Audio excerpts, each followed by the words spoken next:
A paz do Senhor Jesus para todos, amigos, ouvintes e irmãos em Cristo, né? Uma boa tarde, um ótimo domingo para os irmãos e irmãs, né? Hoje eu vou estar falando com vocês aqui a respeito de um assunto muito interessante que quase já há 3.000 anos, né? Deus chamou Moisés e pediu que ele fizesse, né, um tabernáculo no meio do deserto, né? Para que o povo ali entrasse em adoração com Deus. E assim ele fez, né, irmão? Nós sabemos que quando o povo de Israel saiu do Egito, né, eles estavam escravos no Egito, mas Deus deu a libertação a eles através do servo Moisés, né? E ali, quando eles passou do Mar Vermelho para o outro lado da terra, né, eles se sentiram ali um pouco sem a presença de Deus, né? Então, Deus mandou que Moisés fizesse ali um tabernáculo para que eles pudessem adorar a Deus ali o tempo todo e que a presença de Deus estaria com eles, né? E assim o servo Moisés obedeceu. Irmãos, então vamos estar dando continuidade ao nosso estudo, né? E se vocês tiverem aí um lápis, uma borracha, um papel, vocês podem estar falando comigo aqui e anotando as referências bíblicas. Tá? Então vamos começar na parte do Senhor Jesus. Como o tabernáculo Então, construído irmãos, por vamos lá, Moisés né? aos pés Eu vou do estar Monte falando aqui Sinai, se sobre parecia os mobiliários do local que átrio por no séculos pátio externo. foi o Os móveis eram colocados no pátio do tabernáculo. Mostravam como o homem podia se aproximar de Deus e restaurar a comunhão com ele. Havia dois mobiliários no pátio externo. O altar dos holocaustos, situado perto da porta do concerto. Está escrito ali em Êxodo, capítulo 27, versículo 1. Né? Se os irmãos tiverem uma Bíblia, os irmãos podem estar me acompanhando aqui, né, irmãos? Vamos lá para o livro de Êxodo, capítulo 27, versículo 1. O altar dos holocaustos. E diz assim, irmãos, a primeira palavra aqui da Bíblia aqui, versículo 27, capítulo 1. Farás também um altar de madeira de cetim, 5 côvados. Será o comprimento de 5 côvados. A largura será quadrada e o altar, e 3 côvados a sua altura. Farás as suas portas nos seus 4 cantos. As suas pontas serão uma só peça, com o mesmo cobriciar de cobre. Far-lhe-ás também as suas caldeirinhas para recolheres a cinza, e as suas pás e as suas bacias, os seus garfos, os seus braseiros e todos os seus utensílios farás de cobre. Far-lhe-ás também um crivo de cobre de forma de rede, e farás estar rede 4 argolas de metal e os seus 4 cantos, e as portas de dentro do cerco do altar para baixo da madeira, de maneira que a rede chegue até o meio do altar. Farás também varais para o altar e varais de madeira de cetim e cobrirás de cobre. E varais que meterão as argolas, de maneira que os varais estejam de ambos os lados do altar quando for levado. Oco de tábuas farás como se te mostrou no monte, assim o farão. Bom, irmãos, aqui, né? Aqui fala sobre o altar dos holocaustos, né? Que Deus, quando Deus mandou Moisés fazer, né? Aquele tabernáculo ali no meio do deserto, né? Para que aquele povo ficasse adorando a Deus ali, né? Porque a presença de Deus para aquele povo ali era muito importante. Então, quando o servo Moisés, né, o profeta Moisés, subiu ali no Monte Sinai para conversar com Deus, Deus pediu a ele que pegasse 2 pedaços de pedra, né? E Deus botou ali, escrito daqueles 10 mandamentos. Deus botou 10 mandamentos escritos, né? Para aquilo ali era para o povo de Israel, né? E o primeiro mandamento, né, não matarás. O segundo mandamento, amarás teu próximo como a ti mesmo. E ali o Senhor foi falando com Moisés, né? E ali o Senhor foi escrevendo com o dedo dele naquelas tábuas, né? Aquelas 2 tábuas de pedras, né? Que estavam na mão de Moisés. E Deus falou para Moisés que aquela lei ali, aquelas ordenanças, ia ser para o povo de Israel, né, irmãos? No tempo que Moisés ficou lá no Sinai conversando com Deus. Nós sabemos que Moisés ficou para lá mais de 40 dias orando lá em cima do monte. Agora né? E o povo o desafio. estava aqui, né? Adorando o bezerro de ouro. Adorando o bezerro de ouro porque eles obedeciam a Moisés. Mas quando Moisés se ausentava, eles começavam a fazer as coisas erradas de novo, né? Como a gente Então, pode é levar aquele negócio, né? Eles não estavam vigiando. E por isso Deus botou aquelas palavras escritas ali, né? Para que eles pudessem obedecer a Deus através daquela palavra que estava escrita ali nos 10 mandamentos do Senhor, né? E já aqui no versículo 27, capítulo 1, fala sobre como Deus queria o holocausto, né? Como que Deus queria, como que Deus exigia que fosse o holocausto feito, né? Nós sabemos que a arca do concerto, né? Ou a arca da aliança, é a mesma coisa, né, irmãos? Ficava ali dentro do tabernáculo. E apenas o sacerdote, né? Uma vez por ano, ele podia entrar dentro daquele tabernáculo, né? E fazer a expiação pelo povo. Expiação era o que significa expiação? Então, expiação era uma oração que ele fazia, né? Pelo povo. Mas antes dele fazer uma oração pelo povo, ele tinha que se santificar primeiro, né? Primeiro ele tinha que buscar para ele, para depois ele buscar para o povo. E as pessoas iam até ele, o sumo sacerdote, né? Chegava com uma oferta pacífica, né? Para poder ele oferecer a Deus aquela oferta, né? E entrar dentro dos santos, e ali ele orar a Deus, né? E Deus perdoar, né?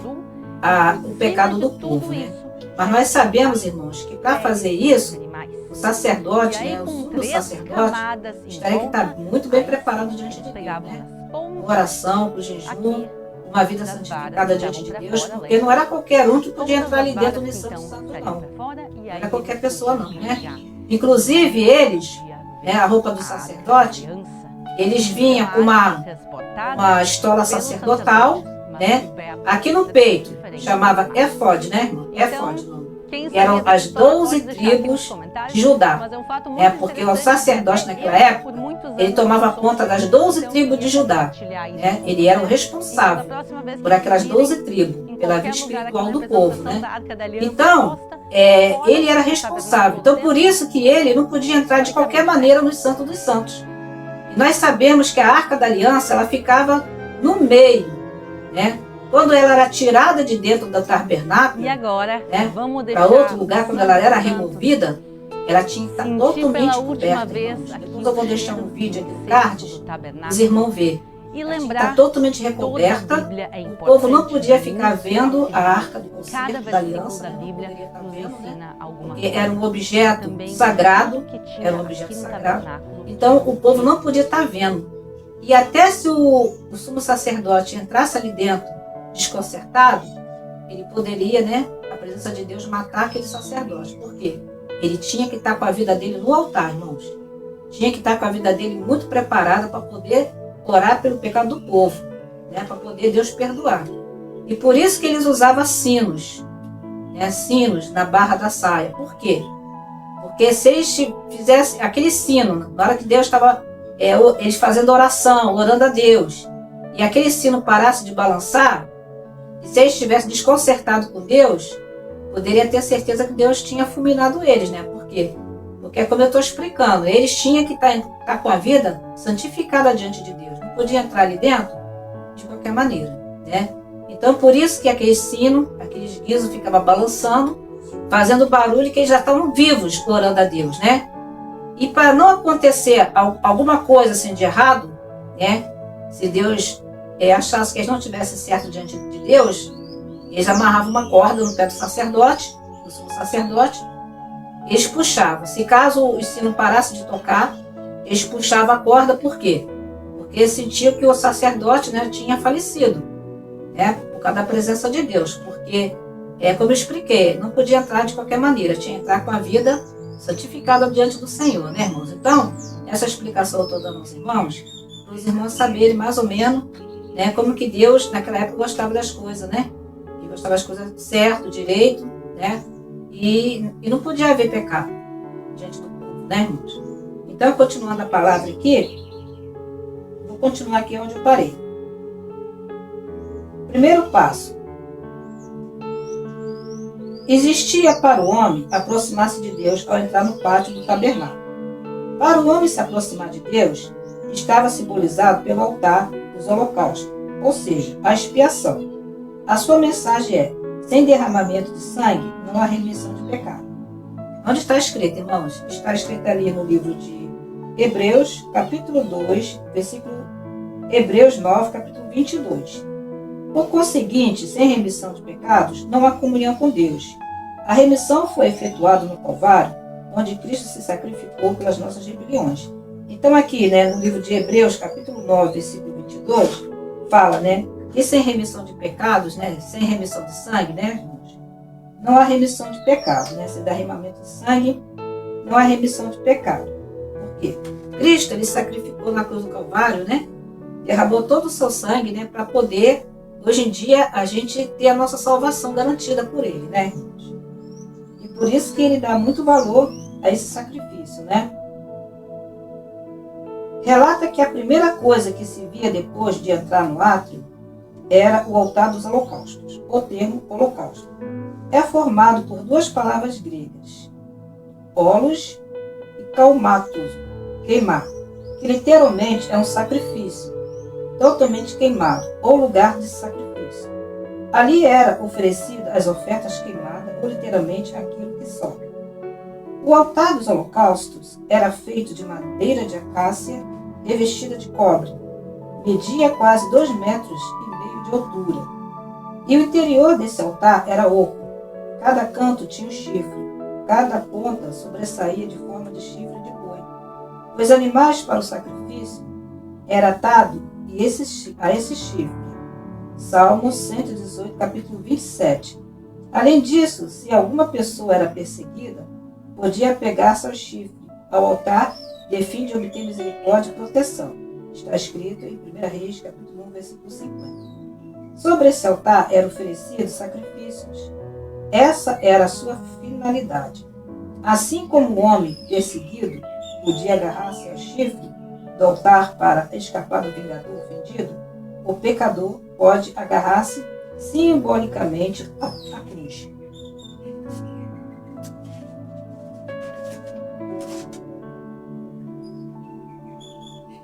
E mediante a fé, encontra-se abrigo seguro para a sua alma. As pessoas que depositam a sua fé em Cristo têm um altar. Está escrito ali em Hebreus, capítulo 13, versículo 10. E são reconhecidos com Deus mediante a sua cruz. 2 Coríntios 5, capítulo 18, verso 21. Tendo deste modo o acesso ao Pai, Romanos 5, 2. É preciso lembrar também que o altar de cobre era um lugar de completa dedicação a Deus, pois ali se oferecia sacrifício de holocausto que simbolizava a inteira consagração, e os que são perdoados a reconciliação. Deve seguir passo daqueles que se ofereceu em completar a sua missão divina. De acordo com o tipo de Cristo, os utensílios do altar do holocausto eram cinzeiros, pás, bacias, garfos, braseiros, e as cinzas podem ser confundidas com a humilhação de Jesus Cristo. Está escrito em Filipenses, capítulo 2, versículo 5 até o 11. Como a consumação da obra redentora na cruz, percebemos que todo esse simbolismo, a pessoa maravilhosa de Jesus, sendo julgado em nosso lugar, oferece purificação constante e presente para que possamos. Então, irmãos, nós vamos estar falando aqui, o segundo passo. Para se aproximar de Deus e preparar para ministrar as coisas sagradas, é simbolicamente representado pela pia de cobre. Aí os sacerdotes se lavavam antes de oficiar as coisas sagradas. Demonstra que é necessário purificar-se para servir a Deus. A santificação sem a qual ninguém verá o Senhor. Está escrito em Hebreus, capítulo 12, versículo 12 e 14. O cristão se limpa com a lavagem da água, pela palavra, pela regeneração, pela renovação do Espírito. De acordo, assim é hoje em dia. Cada ser humano, todos nós se contaminamos com o pecado e necessitamos ser lavados para poder se aproximar de Deus Santíssimo. está escrito em Romanos, capítulo 3, versículo 23. O autor de Hebreus usa esse símbolo para evocar o ministério purificador de Jesus.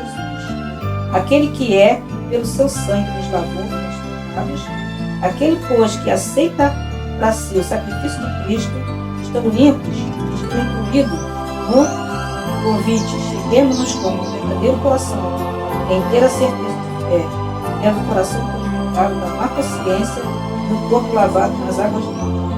Hebreus, capítulo 10, versículo 22, né? Por isso nós fala, né, irmãos, que nós, quando a gente aceita Jesus como nosso Salvador, né? A gente tem que aceitar Ele no nosso coração, né? E depois, logo após, né, fazer um discipulado, né? Para poder a gente aprender mais a palavra do Senhor, né? Para poder o quê? Descer as águas do batismo, né? Porque segundo aqui que a palavra de Deus está falando, porque quem purifica, né? Que a água é algo de pureza, né? É uma água que purifica de todo o pecado. Então, por isso que é importante a gente também passar pelas águas do batismo. Né? Para quê? Para que nossos pecados venham a ser perdoados por Deus, né, irmãos? Porque quando a gente se batiza nas águas, aquele velho homem fica lá, né?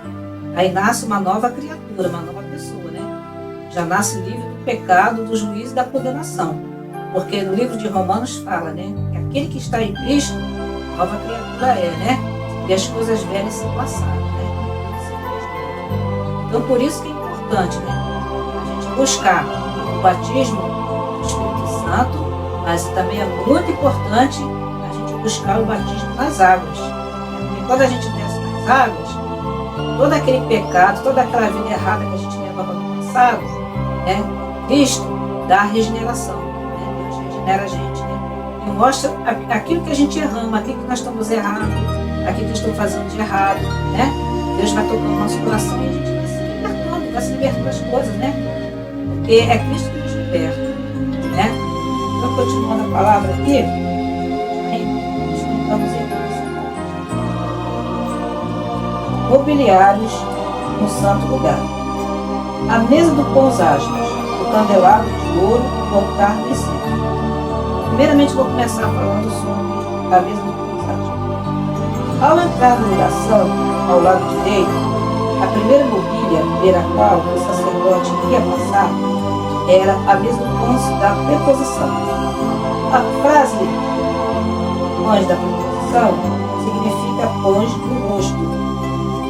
Em algumas versões da Bíblia, ela se traduz pão da presença, pois o pão era colocado continuamente na presença de Deus. Então, aqueles pães sempre tinham que estar ali, todos os dias, né, irmãos? Aquele pão sempre tinha que estar ali em cima da mesa, né? Representando também a presença de Deus com o povo. A mesa dos pães tinha 1 metro de comprimento, com 50 centímetros de largura e 75 metros de altura.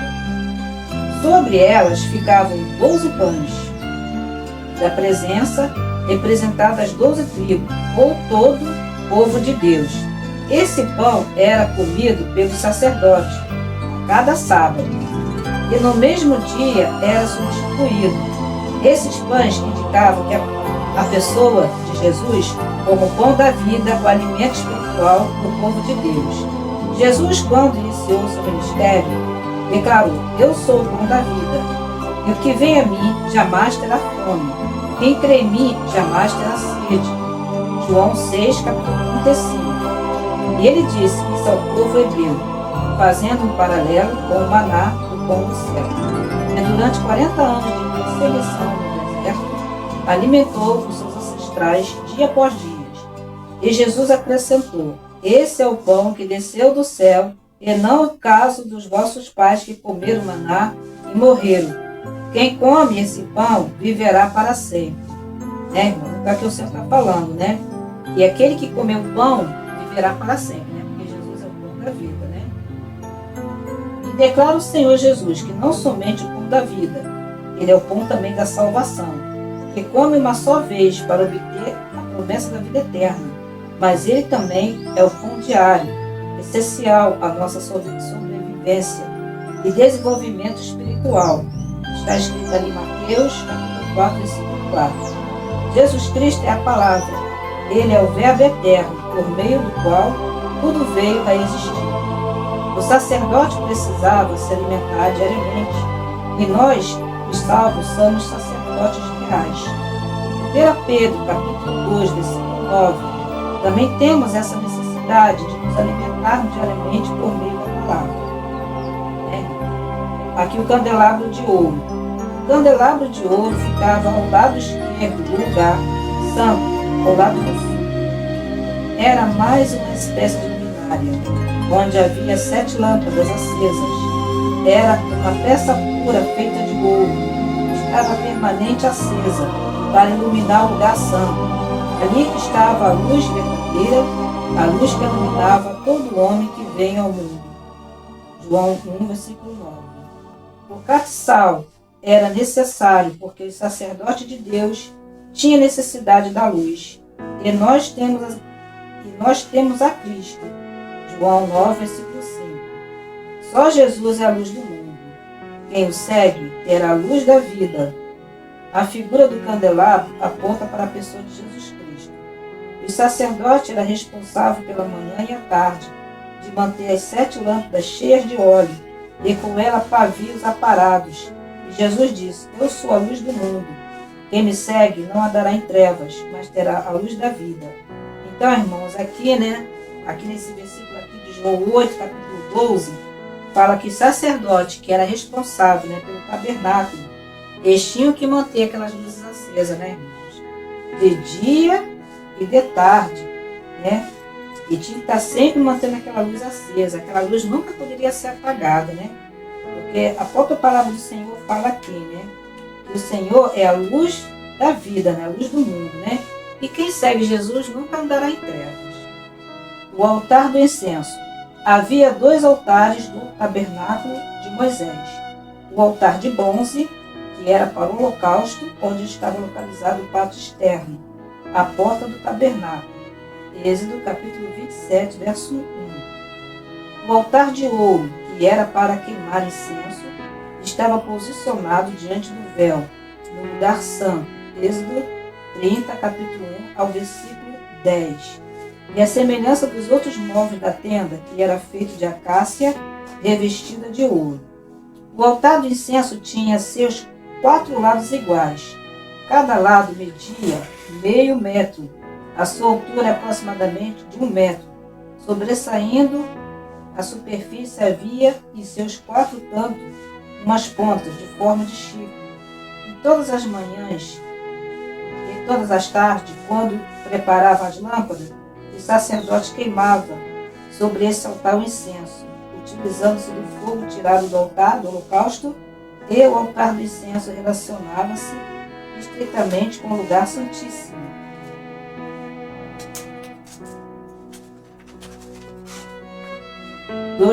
Do que os demais móveis desse santo lugar, que é descrito como o altar, que era perante a face do Senhor. Então, irmãos, esse incenso aqui, significa o quê? E os sacerdotes também, eles colocavam aquele incenso ali em forma da oração que o povo fazia a Deus, E quando eles botavam fogo sobre aquele incenso, aquela fumaça subia para o céu, Então Deus aspirava aquela fumaça. Aquela fumaça é como se fosse Deus ouvindo a oração do povo, Aquela oração que o povo de Israel fazia ali, para remissão de pecado, alguma cura, alguma coisa que estão precisando. Então, quando o sacerdote acendia, aquele incenso, aquela fumaça subia em forma de incenso para Deus. E Deus ali ouvia as orações daquelas pessoas que estavam ali pedindo a Ele, em oração, entendeu?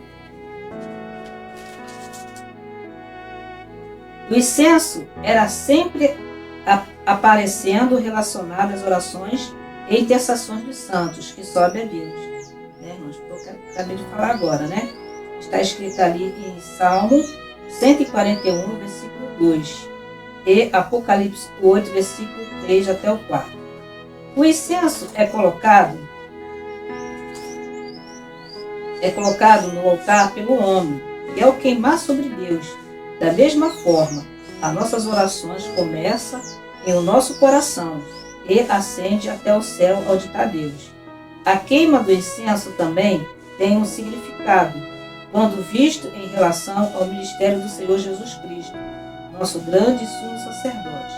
E a Bíblia diz: Ele, pois, vive sempre para interceder por nós. Hebreus 7, capítulo 24 ao 25. Cristo se coloca diante do trono de Deus em nosso favor.